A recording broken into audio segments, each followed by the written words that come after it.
Okay, so just introduce yourself, please. Yeah, my name is Barry, and I work for the Cumberland Building Society, and I'm a branch manager of the local branch in Brampton. I've been there about 3 years now, but I've been working in banking for about 17, 18 years since I left school, so quite a long career in banking, so I must like it. Always at Cumberland? No, I used to work for the Newcastle Building Society. I was there longest period was obviously the 15 years, and then moved on to the Cumberland just 3 years ago, just for a career, bit of the same career but a career change within industry in the different types of banks. And is there much difference between? Yeah, big difference. I mean, I was managing the Carlisle branch for the Newcastle Building Society, so they weren't really a very prominent brand in this area, so there was only one branch. The nearest branch was Hexham, so there was no real opportunity for moving up the ladder or anything. The Newcastle were more focused on savings, investments and financial advice, where the Cumberland are much bigger on mortgages, mortgage lending, so doing a lot more sales with the Cumberland, and with their head office being in Carlisle, there's a much bigger career progression opportunity there for me to move up. And Sorry, you said doing much more sales. You'd have thought that as a building society, it'd be people desperately trying to get mortgage from you. Oh yes, yeah. I mean, as in sales, I mean different types of sales. As in, so the Newcastle more like savings at the time and financial advice, as in from a financial advisor. Whereas the Cumberland, again, massively into advice and the sales side of things, as in they were more like current accounts and mortgages, but a bigger emphasis on mortgages.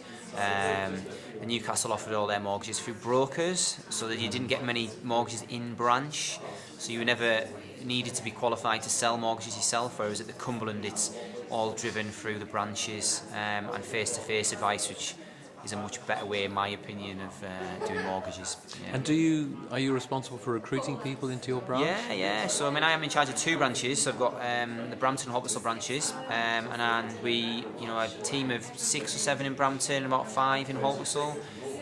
Generally, recruitment is quite low for me because the staff seem to be happy and happy where they are. So the only time we'd ever recruit is possibly if they're moving up into a better role, maybe another branch. So I would be involved in the interviewing and vetting some of the applications after they've been sent down from our human resources department. And when you meet somebody, either to give them an advance or offer them a job, yeah, what makes you, what gets you going, yeah, this is a good person? Yeah. In our industry, because it is very people and you're giving advice, and I'm always looking for somebody really bubbly, someone who's outgoing and really talk and really chat to a customer and understand what they're going through. I suppose that's the main thing that we look for. Most of our sales are through service now, so we're looking what's right for the customer. So we're looking for people who can communicate with the customer really well and understand what their major needs are. Just down-to-earth people, and obviously some skills, certain skill sets like organisation, and not always experience, because like I say, the main thing I'm looking for is someone who's bubbly and good with people and can fit into my team really well, which is of similar types of people. And university or not university? It doesn't really matter, really. I mean, for me, it's sometimes a blank sheet is better because you can train and mould someone. But then again, somebody coming in with that experience of maybe sales or customer service is also really, really highly thought of. It doesn't matter either way. Taking on a lot of people who've maybe had a total career change or a learning change, so they've done a degree in something completely different. As long as that they can make you think that they're not just going to come here for 5 minutes and then move on back onto that industry that they've trained in. If it's believable, then we'd definitely look at taking them on if they've got the right skill set. And you, university, not? I did a year at university. I started work at 18 after sixth form in the William Howard School, and did 2 years of work in.